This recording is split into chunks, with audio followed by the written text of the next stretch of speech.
pessoal, sejam bem-vindos ao episódio número 2 do nosso Moscatelli Homecast. Antes de apresentar nossa convidada, quero falar dos nossos patrocinadores, agradecer o apoio da Impacto Pinturas. Eles são os reis do cimento queimado, especialistas em efeitos decorativos, atendem todo o estado de São Paulo. Link na bio para vocês conhecerem o trabalho deles.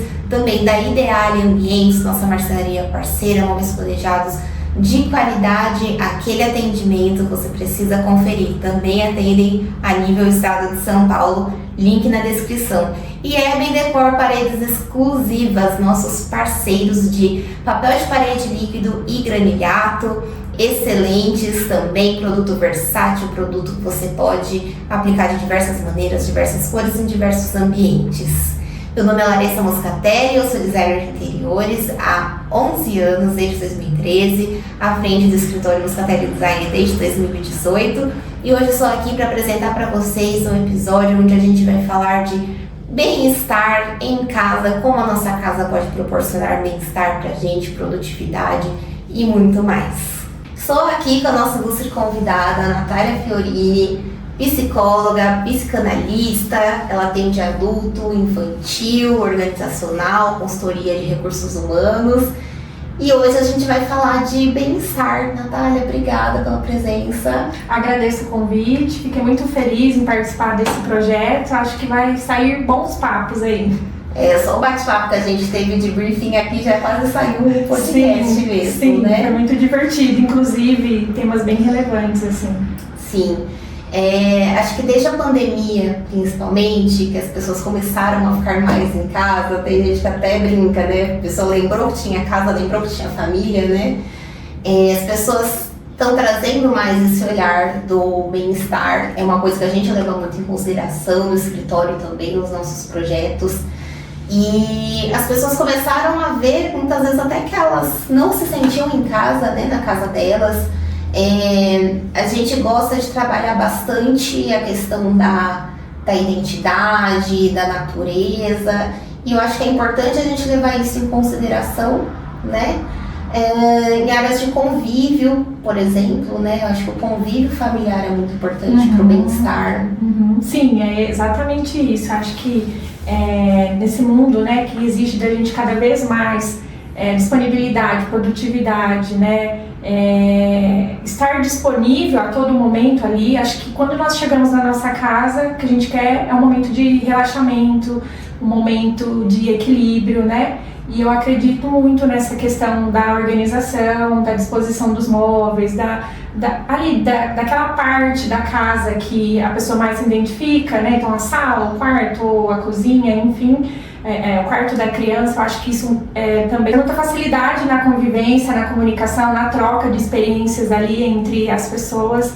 Então eu acho que faz toda a diferença, assim, um ambiente bastante organizado, bastante planejado, com a identidade daquele casal, daquela família, daquela criança, faz uma diferença no psicológico, no emocional, né? Capaz de trazer até criatividades, assim, que talvez estivessem ali um pouquinho escondidas, né? Sim, inclusive a gente gosta muito de trazer memórias também, né? A gente acha importante, a gente pergunta uma viagem que vocês fizeram que marcou para a família, ou até mesmo um lugar de infância. Às vezes não é uma viagem, a casa da avó que todo mundo se reunia quando era pequeno ali, os primos, tudo mais. É importante a gente trazer, né, esse senso de identificação. Eu sempre brinco que até os homens das cavernas faziam pinturas ali nas paredes, né? Mesmo que eles não iam ficar ali permanentemente, mas eles sentiam aquela necessidade de se sentir pertencente a um lugar. Acho que isso até em questão de se sentir seguro também, né? Sim, a casa da gente diz muito sobre a gente, né? O carro da gente diz muito sobre a gente.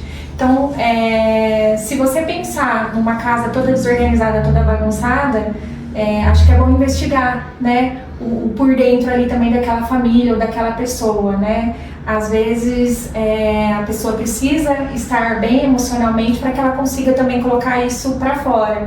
E as memórias, elas são criadas a partir disso, né? A partir dessas experiências. Então você viaja, você traz uma experiência lá de fora e quer aplicar dentro da sua casa, né? Você se identificou com aquilo, né? Então isso traz também uma segurança e uma demonstração de que você está emocionalmente bem e está podendo fazer aquela implantação ali daquele item que você trouxe, enfim. Emocionalmente conectado. Exatamente. Eu acho que a identidade, ela diz muito da pessoa, assim, né? Tem pessoas que se identificam com tal item e tem pessoas que são influenciadas, né, por aquele item e acabam adquirindo, mas não tem nada a ver com a identidade da pessoa. Exato. Então é bem importante também esse conhecimento, né, do que é meu, do que cabe em mim, né? Não seguir só o que tá na moda, o que as blogueiras estão usando, né, mais nesse momento de redes sociais, que a gente tem muito acesso à casa das pessoas que a gente não tinha antes. Antes a gente só conhecia a casa de gente conhecida nossa, né? Sim. Agora as blogueiras, comprei uma casa nova, faz o tour, mostra a casa toda. E às vezes é uma coisa muito fora da realidade, assim, de 99% das pessoas.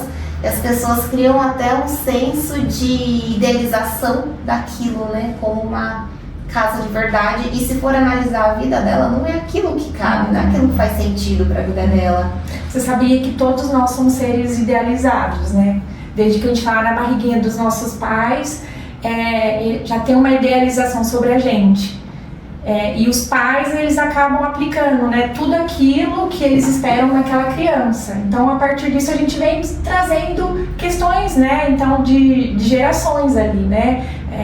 E quando são poucas pessoas que têm acesso a esse verdadeiro eu, né? O que eu sou mesmo, o que eu gosto, o que faz sentido para mim. Normalmente são pessoas, temos bastante pessoas aí, bastante influenciadas até pelas crenças e culturas daquela família e que talvez não conseguem colocar em prática o que realmente quer por ter medo de ser julgada, né, de ser silenciada, enfim. Então, quando a pessoa vai para uma análise, por exemplo, ela vai buscar o autoconhecimento, para que ela valorize, para que ela também se conheça e defenda, né, seus pontos de vista ali. Sim. E você falou sobre a questão da organização, né? Às vezes a questão da casa não estar organizada pode estar refletindo uma coisa interna ali da pessoa. Mas o inverso você acha que também acontece? A pessoa estar num ambiente caótico, né, com muita informação, porque aqui a gente adere muito ao minimalismo, não é um minimalismo sem personalidade, a gente traz um conforto, traz um aconchego, mas eu acho que o ambiente mais limpo, com menos informação, mais portas fechadas, coisas guardadas, eu acho que traz uma paz interior mesmo. O que você acha dessa relação? Sim, eu acho que faz sentido. E eu até comento com algumas palestras que eu dou, até em algum paciente a gente acaba comentando sobre essas gavetas que a gente tem aberto, né? Essas gavetinhas que precisam ser organizadas, né? Então, quanto mais o ambiente organizado, quanto mais o ambiente ali no sentido vinculado à personalidade da pessoa, mais essa pessoa ela vai ter condições de lidar com enfrentamentos. Então, assim, a casa, quando muito organizada, você já percebe que tipo de pessoa que vive ali, né? Que pessoa, quais são as suas concepções, né? Quando a casa não é muito organizada, né? E para a pessoa também tá tudo bem, tá tudo bem. Se ela consegue produzir, entregar, estando ali no meio daquela bagunça, tá tudo bem, né? Ela tem uma concepção de que tá tudo bem. Agora, o que é importante pensar, né?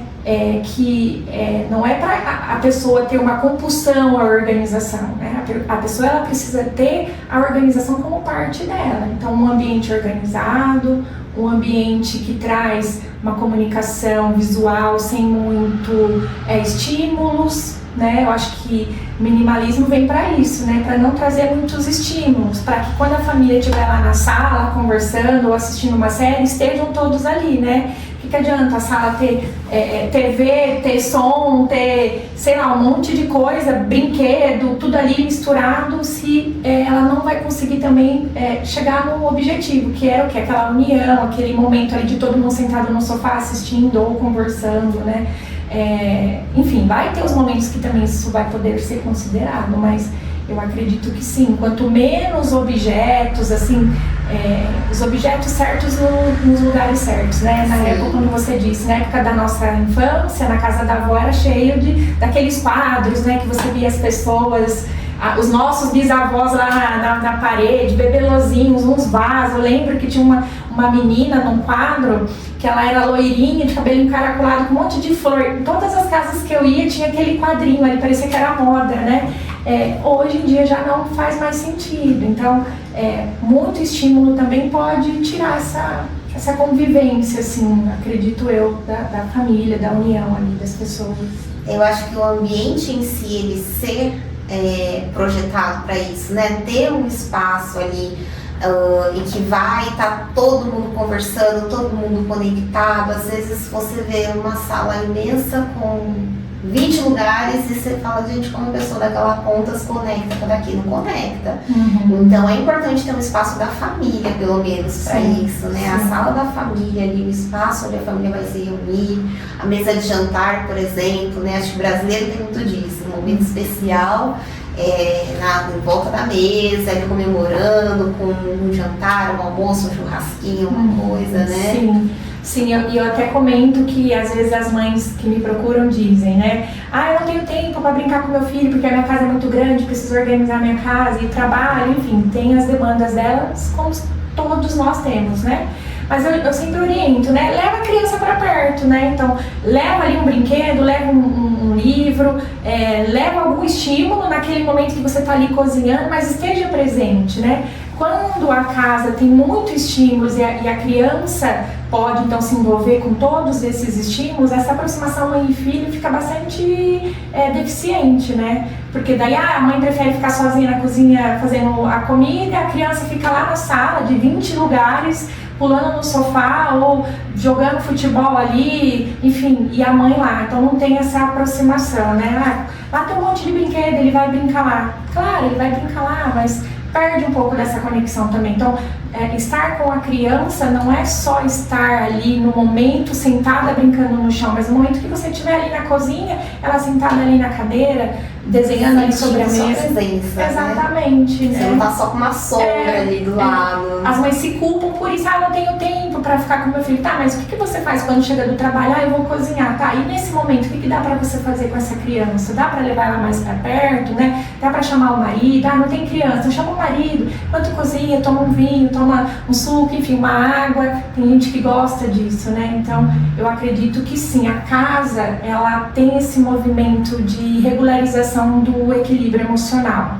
Se é um ambiente bastante caótico, bastante estimulante, não tem, assim, não vai ter esse equilíbrio emocional, sabe? Vai ter solidão, vai ter sentimento de vazio, que tudo bem também você ter, né? Faz parte do nosso desenvolvimento, mas é necessário, né? Nós somos seres sociais, precisamos estar juntos, né? Sim, e até puxando o que você está falando sobre desenvolvimento infantil, é uma dúvida muito recorrente em relação ao quartinho da criança, se tem uma regra de como ele deve ser, ele tem que ser estimulante, não deve ser estimulante, como que isso funciona? Então, veja, cada criança vai ter o seu tempo, vai ter seu momento de desenvolvimento, nenhuma criança é igual à outra, né? Nós temos o nosso relógio cronológico, que passamos pelas nossas fases de desenvolvimento ali, né? Primeira infância, segunda infância, puberdade, adolescência, né? A vida adulta e a velhice, né? Então veja, a gente passa por algumas fases.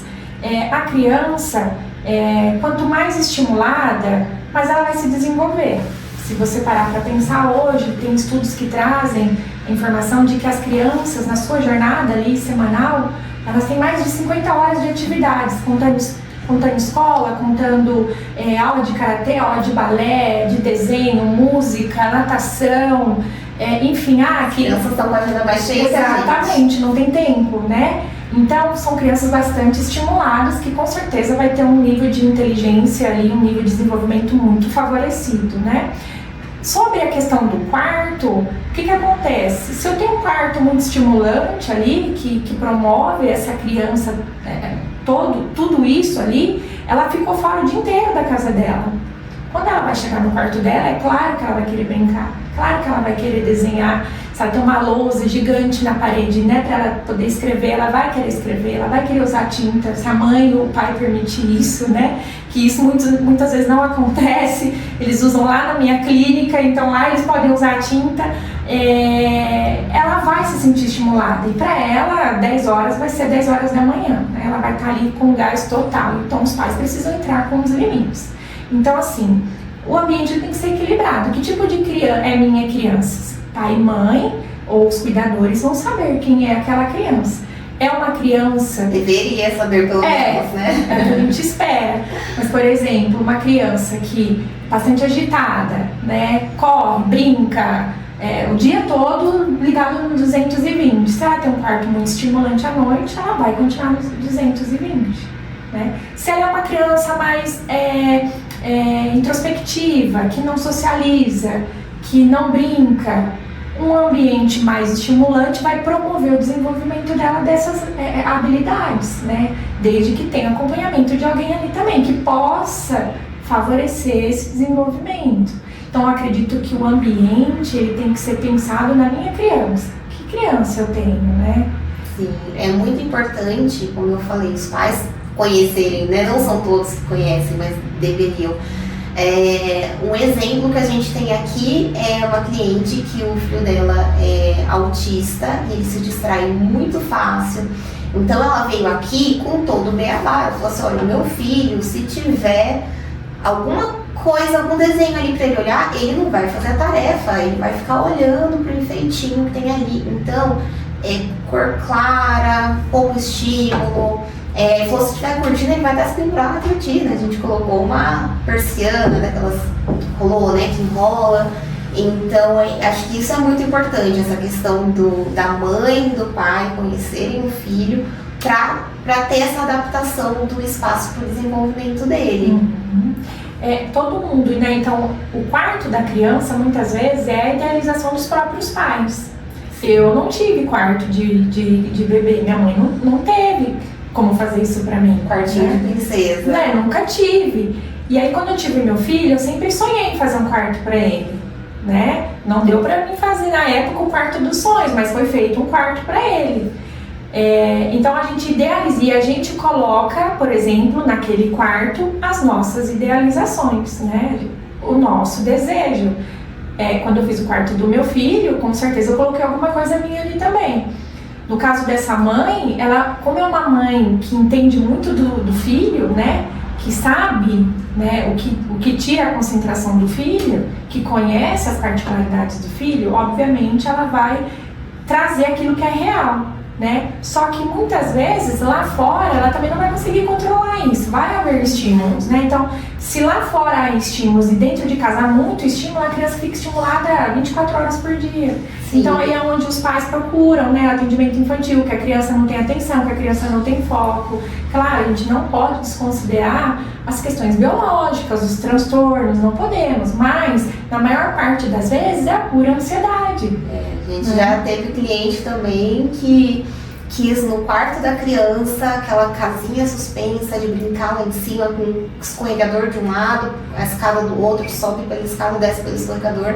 E eu falei pra ela, assim, essa criança não vai querer dormir, ela vai querer ficar brincando até tarde. Ela falou, não, mas eu quero.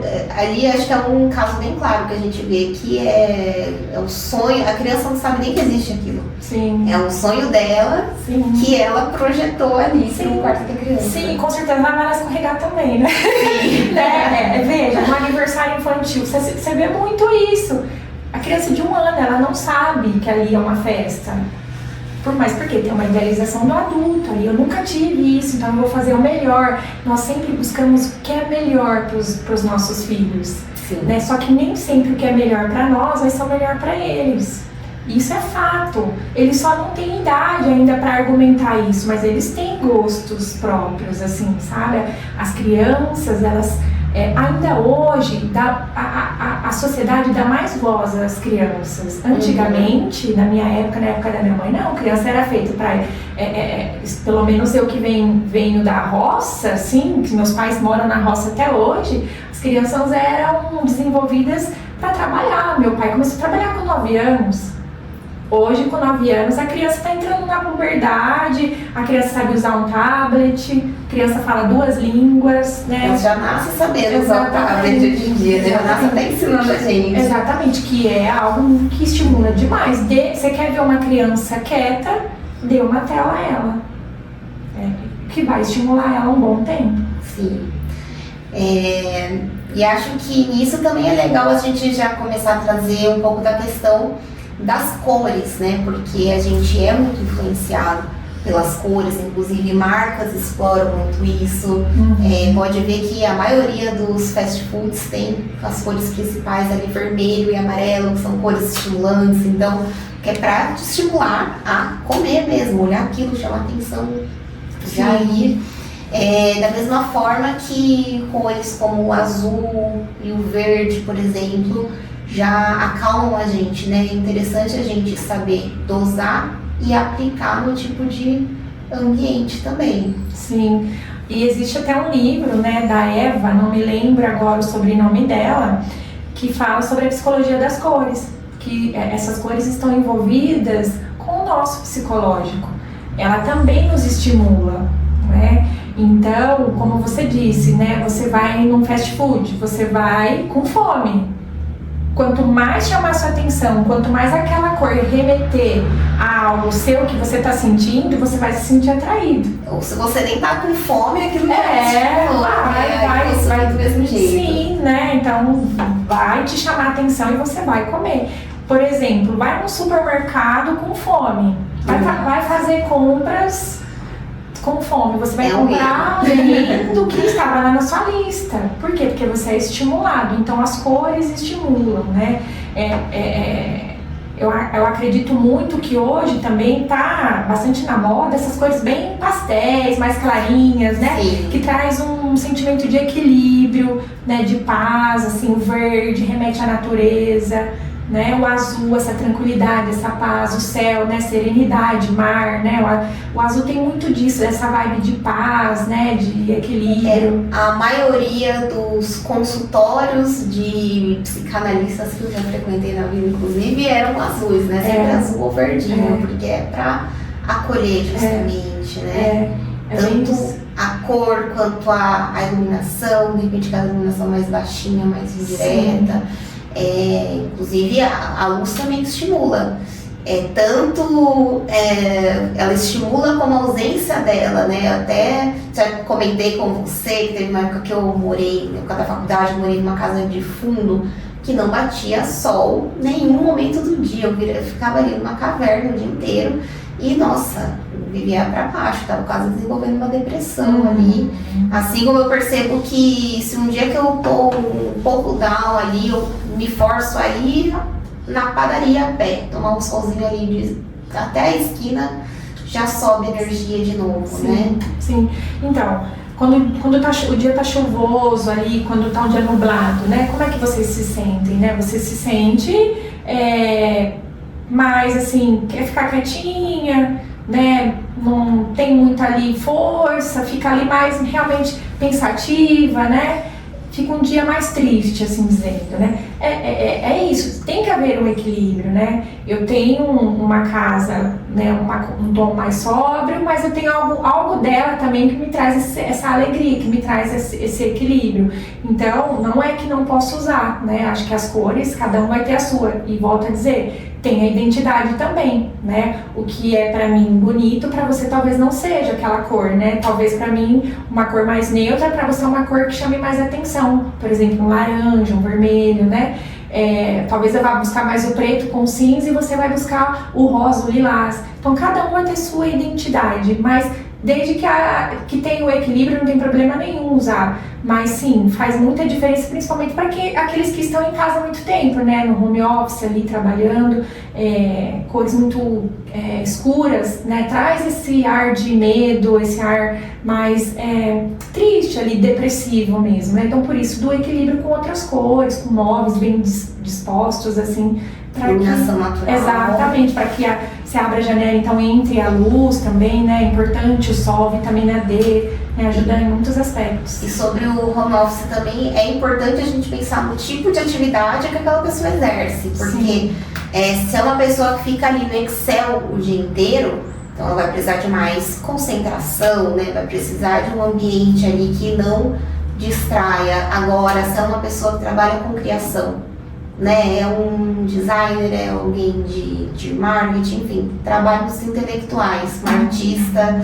aí acho que já trazer umas cores mais vivas, né, outros elementos de estímulo já vão ser algo positivo, né? Sim.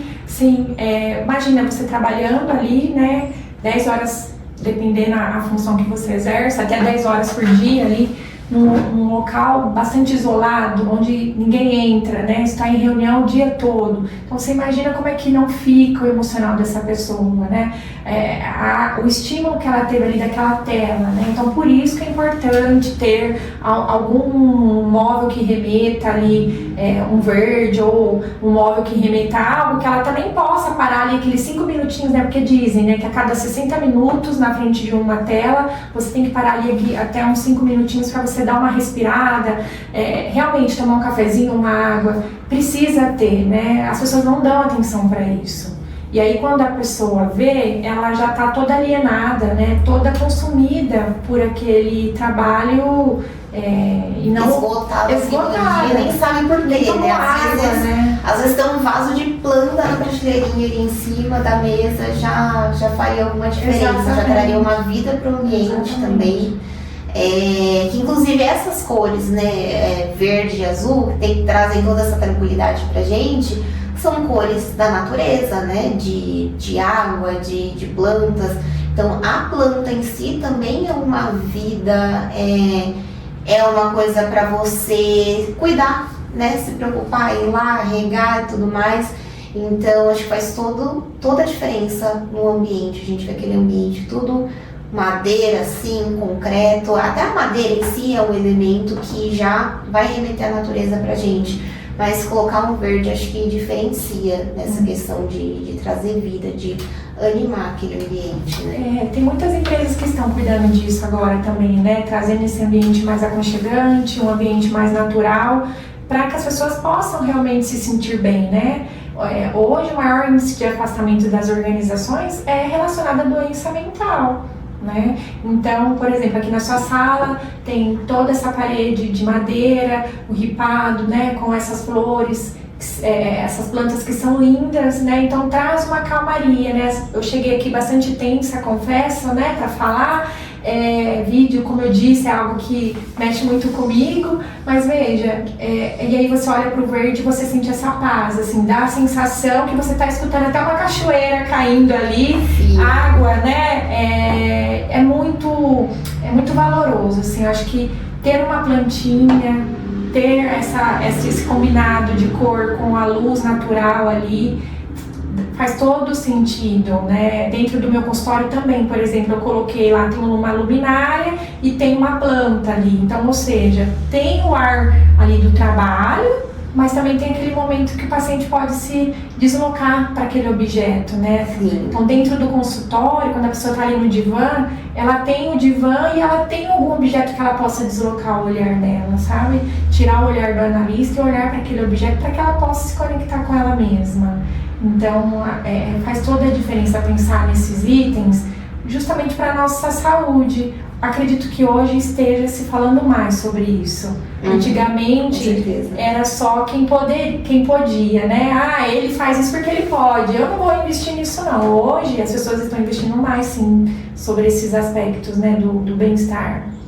Aqui, inclusive, né, a primeira sala que eu aluguei foi essa aqui do fundo. E eu escolhi ela porque tem um jardim vertical que é natural na porta, né? Então, eu sentia muita diferença. As meninas falam que o ambiente aqui é leve e eu acho que isso é uma coisa que influencia demais. Você ter um verde ali, você falou que eu quase que ouvi até uma cachoeira, né? E aqui tem a irrigação programada. A hora que liga a irrigação, você acha que você tá no lado de um riacho mesmo. É bem relaxante. Eu acho que quebra um pouco, né, aquele peso ali de um ambiente de trabalho, da responsabilidade que você tem, e você consegue ter essa conexão, né, uma calma para trazer ali naquele momento. É bem isso mesmo. Na empresa onde eu presto consultoria, a gente entra, tem um jardim e às vezes tem as florzinhas, né, que nascem lá. E às vezes eu tiro foto e coloco lá no grupo, né? Tem os grupos dos líderes lá, eu mando, olha, vocês já viram isso aqui hoje? Por quê? Em que momento do dia a gente para olhar isso, né? Olhar para a natureza. Que seja 5 minutos, que seja 10 minutos, né? Como você disse, às vezes você sai daqui, arruma suas coisas e vai fazer uma caminhada. Você está aqui do lado da lagoa. E quando você está caminhando ali, claro, você pensa em 50 mil coisas, mas aquele cheiro do verde, aquela água, né, as pessoas ali andando e você escuta os pássaros cantando, isso é estimulante, né? Os nossos batimentos cardíacos ficam melhores, nossa respiração fica melhor, os nossos hormônios, né, então, começam a ser produzidos de uma forma bastante tranquila ali, trazendo mais saúde pra gente, né? Inclusive aqui tem muitas academias aqui na orla da lagoa e eu fico inconformada quando eu passo na frente, o pessoal tá lá na esteira, aquele vidrão com vista pra lagoa, o pessoal na esteira fala, gente, pra mim não tem coisa melhor do que andar na rua mesmo, andar ali do lado. E eu percebo muito essa diferença. Tem dia que, por tempo, assim, tempo mais limitado, eu acabo andando perto de casa também, dependendo do caminho que eu faço, se eu faço pro lado, eu só ando no meio de casas, só casa ali, muro, concreto.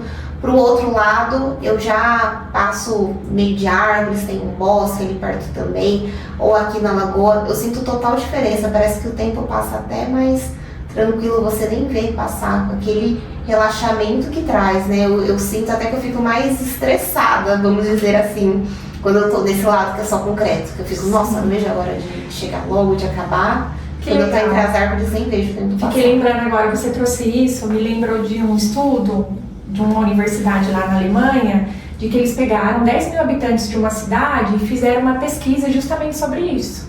Sobre as casas, pessoas que tinham próximo às casas árvores, lugares de descanso, de passeio, são pessoas mais felizes e pessoas que não faziam uso de psicotrópicos, né, que são os remédios controlados.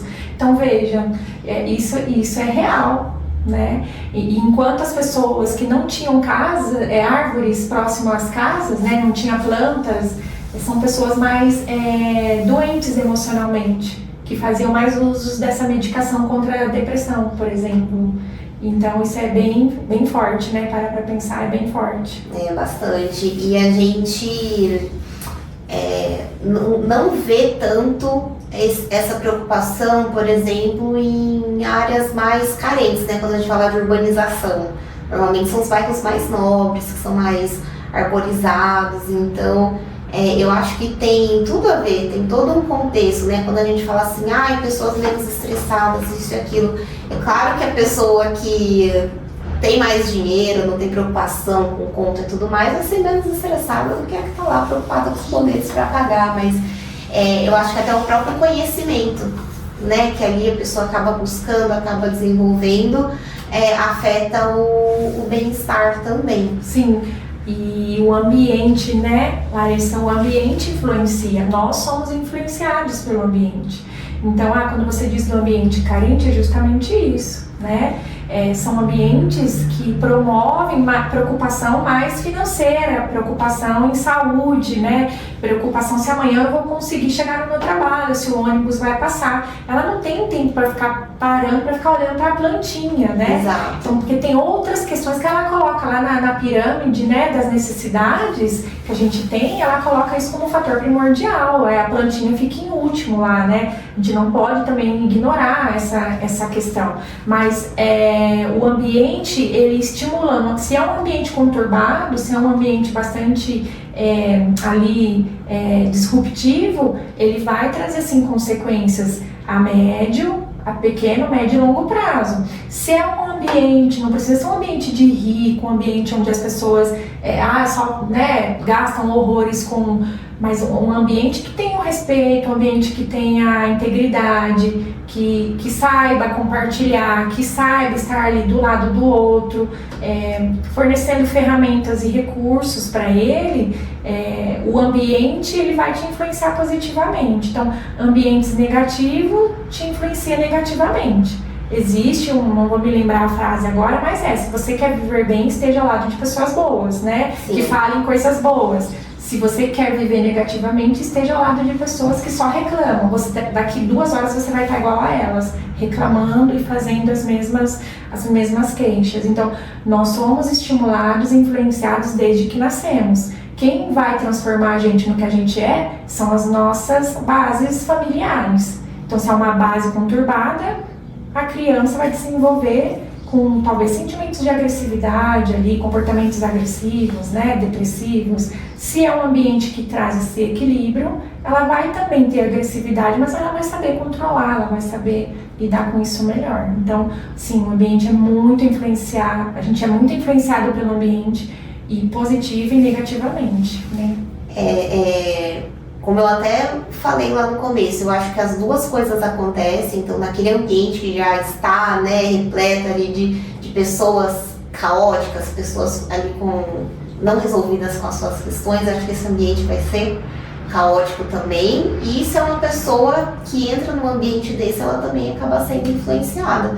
Então, acho que por isso é muito importante também, falando de design e de arquitetura, a gente pensar em como a gente está deixando o ambiente, né? Claro que na correria, igual a gente falou de organização e tudo mais, na correria a gente vai um dia sair, deixar uma louça na pia, deixar uma roupa em cima da cama, mas é ter esse cuidado de como a gente vive aqueles momentos naquele ambiente, né? Então, não adianta fazer toda uma sala voltada para o convívio, um espaço para aquilo, se você não tem momentos ali de sentar e ouvir a outra pessoa. Às vezes a gente vê família se reunindo que parece briga, né? Às vezes está um lá querendo falar mais com o outro, mais alto com o outro, ninguém está nem ouvindo ninguém.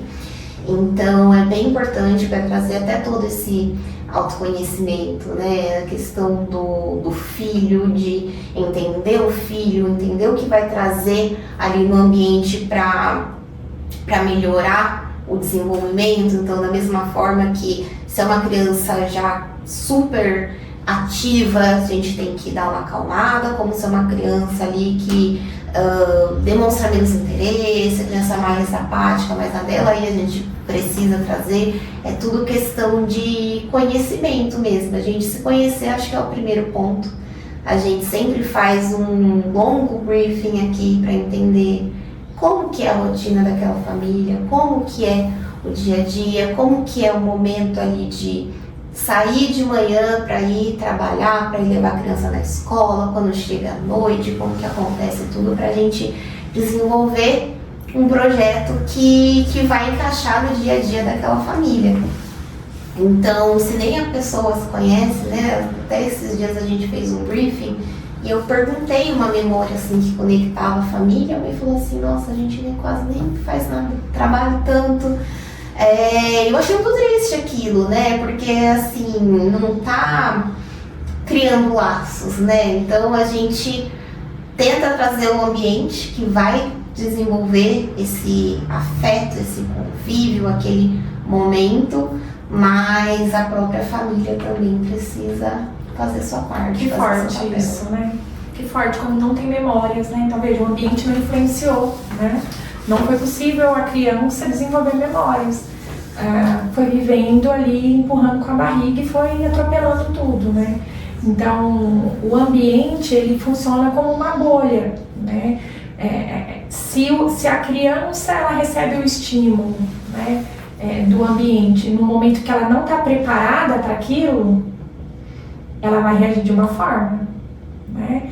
Então, se a criança está preparada para aquilo, vem o ambiente e estimula, ela vai se sair super bem, né? Então, veja, cada vez mais as crianças indo mais cedo para a escola, porque os pais precisam trabalhar, não podemos ser hipócritas, dizer que o pai e a mãe não tem que trabalhar para ficar cuidando do filho, não, ele tem que trabalhar, porque ele vai precisar bancar esses estímulos dos filhos. Só que daí quando você vai para uma mesa de conversa com esses pais, o que vem muito assim, o que vem ser revelado? Eu não tenho tempo para conviver com meu filho, eu precisava ficar mais tempo com ele, tá, mas o que significa esse mais tempo? Eu queria ficar o dia todo, tá, mas o que você vai fazer com ele no dia todo?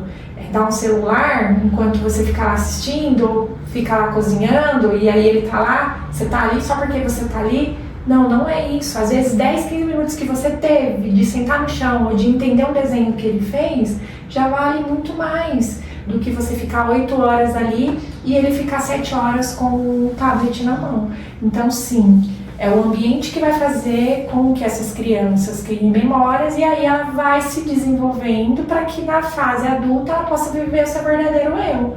Né? A criança ela já tem que ter esse estímulo de saber que ela vai se frustrar, né? Muitas vezes os pais chegam lá e dizem: ah, meu filho vive no tédio.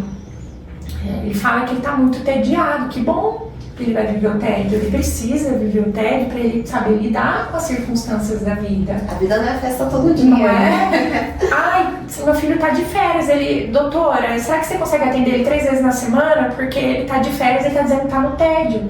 Lá na terapia não é recreação, você vai fazer outros movimentos com a criança, né? Mas por quê? Porque a criança, nem os pais suportam a criança se frustrar.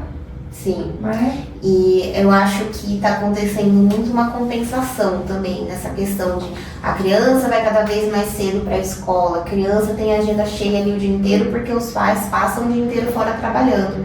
E aí chega no final de semana, o pai não tem medo ali, o pai e a mãe de dar uma bronca no filho, porque fala, não, quase não fico com ele, não fico junto, vou dar uma bronca, e aí não impõe limite. A criança não aprende o que é a frustração, né, o que é muito importante, porque na vida a gente vai ter frustrações, nem tudo vai sair do jeito que a gente quer, né? Então se a gente não aprende, né, tanta coisa que a gente olha pra trás e fala, nossa... Na época, minha mãe brigava comigo por causa disso, eu ficava com raiva e hoje eu entendo, né? Hoje eu sei que eu precisava aprender aquilo. Sim, sim. E isso faz muito sentido, porque cada vez mais hoje, eu que trabalho com RH, você vê pessoas chegando, por exemplo, para uma entrevista de emprego, com a mãe do lado. Né? Geração 18, 20 anos, né? a mãe do lado.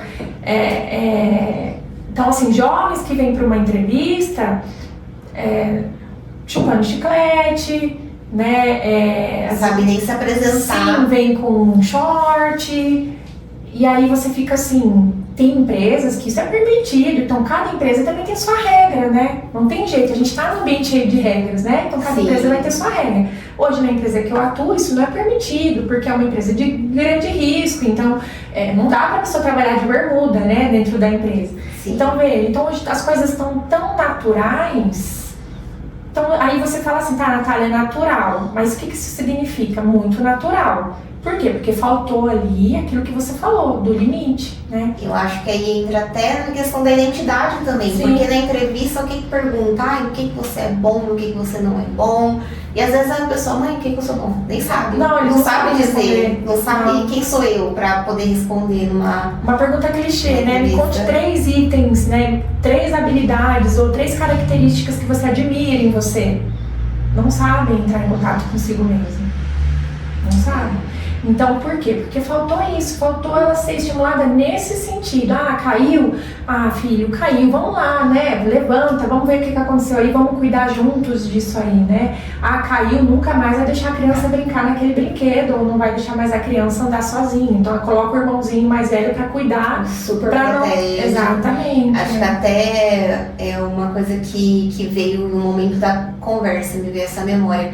De que hoje em dia eu vejo a minha prima, hoje ela tem 15 anos, né? Mas eu lembro quando ela era pequenininha que ela queria escolher a roupa dela, assim, com 3 anos de idade, ela queria escolher a roupa dela, queria ir com um sapato de cada pé, com uma meia de cada pé, e minha tia deixava, ok, vai, né? Dependendo da situação, né? Se fosse uma situação que comportasse. Mas eu lembro quando eu era criança, eu falava, nossa, não gosto dessa roupa. Eu lembro que tinha uma roupa de frio, assim, um moletom, quando eu era bem pequena. Nossa, eu devia ter uns 3, 4 anos. E me pinicava, eu não suportava com a roupa. Minha mãe, não vai sair. A gente não tinha essa opção de escolha, né? Eu acho que isso é importante também para desenvolver. É bem isso, eu e a minha irmã também. A gente tem 3 anos de diferença de idade, mas a gente usava as mesmas roupas. A minha mãe comprava uma roupa pra ela, uma igual pra mim. Um brinquedo pra ela, um brinquedo igual pra mim. Você vê, a mistura da identidade. Aí depois corre com a análise, né? Você tem que fazer análise pro resto da vida, né? Porque você não sabe quem é você, quais são os seus gostos, o que te chama atenção, o que não faz questão. Às vezes, também, Larissa, uma coisa muito importante, que acho que não pode deixar de ser dita, é a expectativa que a gente cria. Todos nós criamos expectativas sobre os outros. Sim. E é aí que o negócio afunila. Porque daí quando a gente não é atendido, aí é onde esses jovens deprimem, onde a criança faz birra. Mas por quê? Porque foi criada uma expectativa. Então trabalhar as expectativas também, né? Imagina você construindo uma identidade ali com o cliente para que ele retome uma vivência dele, para daí sim, a partir disso, você seguir com o seu trabalho. Se ele passa alguma coisa ali que você capta de uma forma e apresenta para ele da forma que você entendeu, mas não é a que ele criou, você não vai conseguir, você não vai conseguir atendê-lo, né? Ele vai se frustrar ali, enfim. Então isso acontece muito. Por quê? Porque as pessoas apostam demais no outro. Coloca a vida dele literalmente na mão do outro. E aí quando o outro não é tudo aquilo, no sentido de corresponder, aí ele é o outro que é o ruim, é o outro que não serve, é o outro que tem defeitos, e ele é o inviolável, né? Exato. Então, assim, não sei se isso faz sentido, mas isso aparece muito pra mim.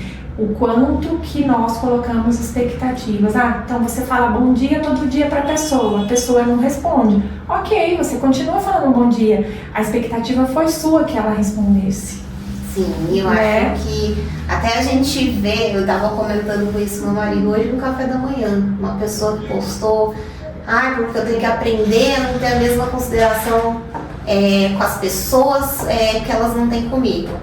Então assim, acho que uma coisa é o que você é, outra coisa é o que a pessoa vai absorver daquilo que a pessoa vai responder. Sim. O que você é, o que você oferece é uma coisa. Exatamente. Então é outra. Então é algo seu que você vai deixar de fazer porque o outro não está fazendo? Não, se é seu, é espontâneo. Se foi você que... O gesto, ele é espontâneo, ele vem de você.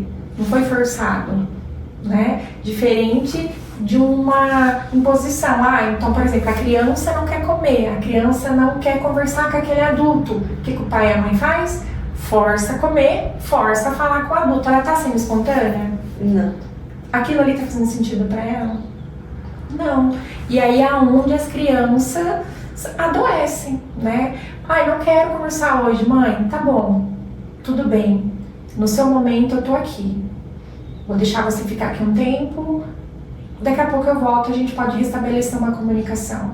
Você está dando tempo para ela, você está comunicando o tempo para ela. Quando você voltar, ela já não vai mais levar aquele susto, né, daquela abordagem, né? Sim. Então, é muito a expectativa que criamos a respeito do outro, ela influencia muito também a gente. Sim, aquela menininha no comercial, acho que é o comercial do Itaú, uma Fernanda Montenegro, que é uma tem uma super dicção ali, fala tudo super certinho. Eu tava lá em entrevista com o Pedro Bial. Aí o Pedro Bial falou, sabe cantar a música da Elsa? Ela aceita. Então canta pra gente. Não quero. Eu assim, ok, sim, tudo bem. Tem momentos que a gente vai ter que fazer coisas que a gente não quer na vida, com toda certeza. Sim. Mas a gente, da mesma forma, né, que eu falei antes, de a criança tem que aprender a ter limite, mas ela também tem que aprender o limite dela. Sim. Aprender a impor o limite dela. Acho que tudo isso tá muito envolvido nessa questão de desenvolver a identidade, né? Porque às vezes acontece, por exemplo, no briefing também, da gente perguntar pra pessoa do que ela gosta, ela não sabe falar do que ela gosta. Então, às vezes a gente busca, assim, entender, buscar mandar referência, mandar alguma coisa pra pessoa, pra ver o que vai encantar ela, o que não vai, porque ela não sabe, ela fala, não sei o que eu quero fazer, não sei como que eu vou usar, às vezes tem até um quarto lá, o que vai fazer aqui, não sei. Então, por quê? Porque muito, Larissa, provavelmente, na vida toda alguém escolheu por ela, sim, alguém fez por ela, alguém organizou por ela, você entendeu? Então ela não tem referência. Lembra das memórias? Ela não tem memória. Né? Então como é que ela vai fazer algo? E aí ela é uma pessoa que vai viver extremamente frustrada, porque ela sempre vai esperar do outro e vai querer que o outro talvez atenda ela no momento dela. né? Então eu esperava que você me ligasse porque você viria me buscar no salão de cabeleireiro. Não, né? Não comunicou nada, mas ela espera sempre do outro, né? Que o outro adivinhe os pensamentos dela, né? Olha, isso é uma coisa que eu levo pra vida, assim, principalmente quando se trata de homem, de marido. Eu falo, você quer ser feliz? O seu casamento, fala o que você quer. Eu acho que a gente vê muito isso, né? Esposa esperando o marido adivinhar o pensamento dela, adivinhar o que ela quer que ele faça. Aí ele não faz, ela vai e não fala pra ele fazer, ela vai e faz toda emburrada, ele sem nem saber por que ela tá emburrada. Então eu acho assim, a gente tem que ser muito claro nas nossas comunicações, né? A gente quer, faz isso por favor, consegue? Dá pra você parar um pouquinho e fazer isso aqui pra mim? Eu acho que é assim que tem que seguir. Tem um pastor que ele é muito engraçado, chama o pastor Cláudio Duarte. Não sei se você já ouviu vídeos dele, e você me falou isso, e eu me lembrei de uma história que ele contou da esposa dele, que ela ficou super chateada porque o filho não convidou eles para o almoço de domingo. Aí, se ele é um marido, que é esse marido que quer ali estimular aquela confusão e forçar um relacionamento ali indevido entre ela e o filho, ele disse assim, ele poderia ter falado, ele mesmo, né? Ele foi lá e falou pra ela, mas por que você acha, né, que ele não convidou a gente? Talvez porque a gente tá viajando pra Santa Catarina e ele tá no Rio de Janeiro. Ou, então, né? Aí ela pensou, foi por isso, então, veja. Hoje a gente não faz essas reflexões, a gente vive tão no automático que o outro tem que estar sempre à nossa disposição, né? Não, e acho que isso é muito importante até em outras questões, né? Em questão de quantidade de tarefas que a gente vem acumulando. Então tem hora que às vezes aquilo não passou pela cabeça da pessoa, porque ela já tá tanta coisa na cabeça, então quem não fala, quem não convida você, vamos passar aí um final de semana, né? Já organiza um churrasquinho também, uma coisa. Eu acho que é muito mais leve quando você não espera, principalmente outra pessoa adivinhar, você quer uma coisa, você se comunica, né? Você é claro sobre isso. Me lembro uma amiga que ela sempre dizia assim, quando eu vou pedir comida, eu sempre pergunto para todo mundo o que querem comer. Se dizem, qualquer coisa, então eu vou pedir aquilo que eu quero comer. E todo mundo vai ter que comer. E depois não adianta reclamar.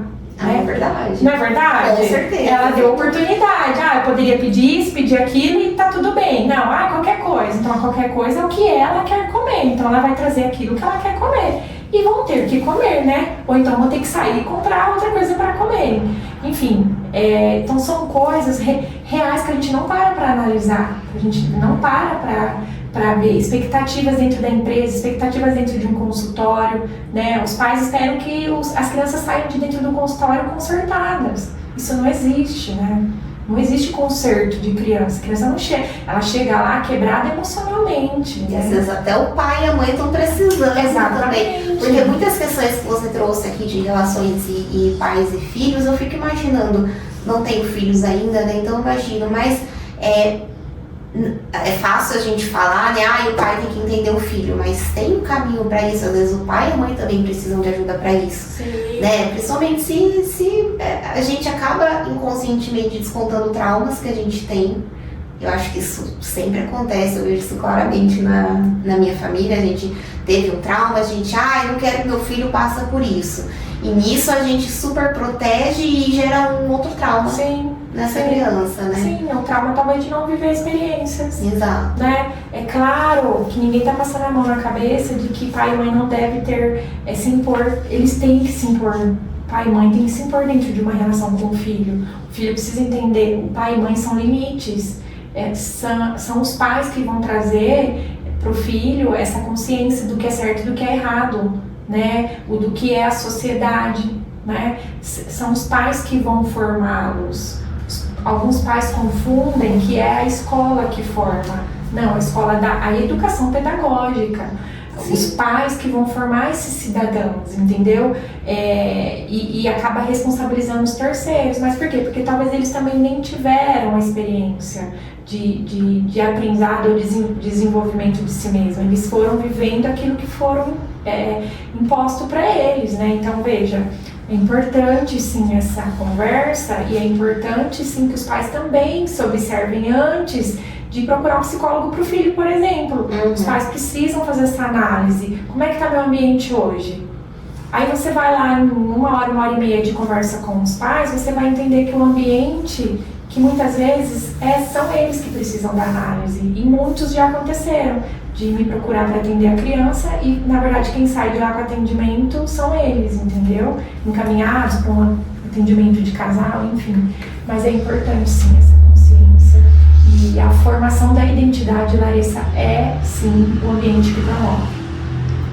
É o ambiente, são as influências. Seja positivas ou negativas, tem que ser verdadeiras. Eu vejo muito contraste, né? Até na parte de repassar os traumas, vamos dizer assim. Então, você falou, né? Às vezes os pais têm aquela visão daquilo que foram impostos para eles. E realmente os nossos pais foram criados muito mais na base da imposição. Sim. Não tinha vontade própria, não tinha que querer nada, né? Era para comer aquilo que tinha para comer. E aí se não comesse tudo e esse tipo de coisa.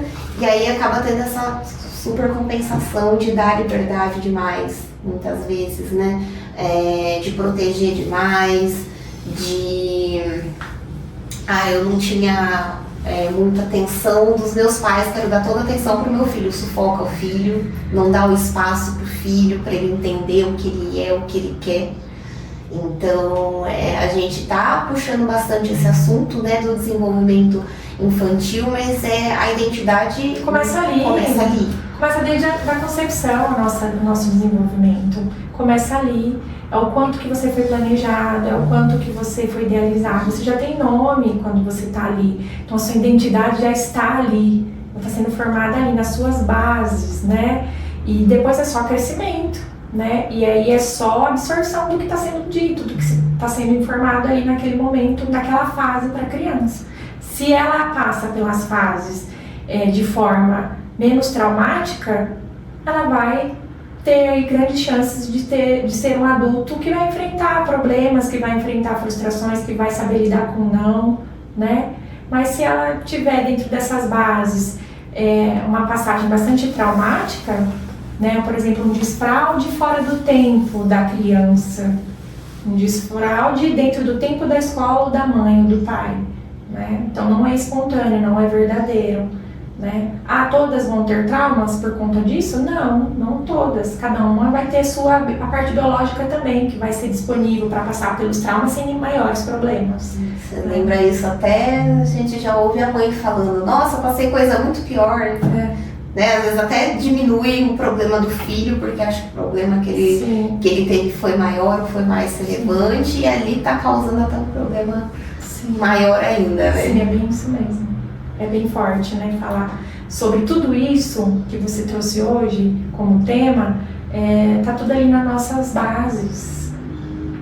Estão todas ali, é só a gente investigar e pensar sobre, tá tudo ali, né? Então, para sermos fortes, a gente também, a pessoa tem concepção de que a gente tem que ser forte sempre. Não, a gente precisa ter nossos momentos de solidão, de tédio, de raiva, de ódio, né? Precisamos experienciar as nossas emoções, né? E para sermos essa pessoa forte que vai lidar então com com essas questões emocionais, a gente precisa ter uma base bastante forte também, bastante sólida, né? Sim. Até falando por mim mesma, né? Eu vejo que quando eu era criança, adolescente, né? Comecei a fazer terapia, acho que eu tinha uns 15 anos, uns 15, 16 anos. E eu era muito vista como a filha que precisava mais de cuidado, que precisava mais, nossa, porque ela é mais frágil. E acabando dando mais atenção à minha fragilidade, eu acredito que eu acabei desenvolvendo mais força. Enquanto que a minha irmã, a gente vê que ela se reflete muito nisso hoje em dia, que ela sempre foi aquela criança mais, ela é forte, ela dá conta de tudo. E hoje ela é uma pessoa que tem até dificuldade em pedir ajuda, né? Ela não foi criada como uma criança que dá conta, hoje ela é adulta que tem que dar conta na cabeça dela. Sim. E, bom, acho que nosso bate-papo já foi bem completo aqui, já foi muito válido. Finalizando, eu acho, gostaria de falar que é importante a gente olhar não só para nossa casa, como para o nosso lar, né, a nossa família. Acho que tudo isso vai contar muito mais e a casa vai só refletir, né? A gente olhar para dentro, buscar autoconhecimento, buscar conhecer nossos filhos, os cônjuges, né, nossa família, nossa mãe, nosso pai, que acho que isso é importante também. Chegar no momento que eles fizeram o melhor que eles puderam, né? Sim, com certeza. Sim, foram propostos recursos ali na época que podia ser propostos, né? E eles acolheram aquilo que podia acolher. E é isso, eu acho que não existe certo e errado, né? Existe a conduta, existe a posição de cada um na sociedade. E a nossa casa, Larissa, é o nosso interno, não tem jeito. É a nossa intimidade, né? Sim. Olhar para ela também quando a gente olha para nós, olhamos para ela e vice-versa. Concordo plenamente. Acho que é a frase perfeita aí pra gente fechar. Eu também acho. Natália, muito obrigada. Muito obrigada a quem acompanhou até aqui. Fiquem de olho, semana que vem tem mais. E até a próxima, Natália. Obrigada pela participação. Agradeço. Foi maravilhoso falar sobre tudo isso.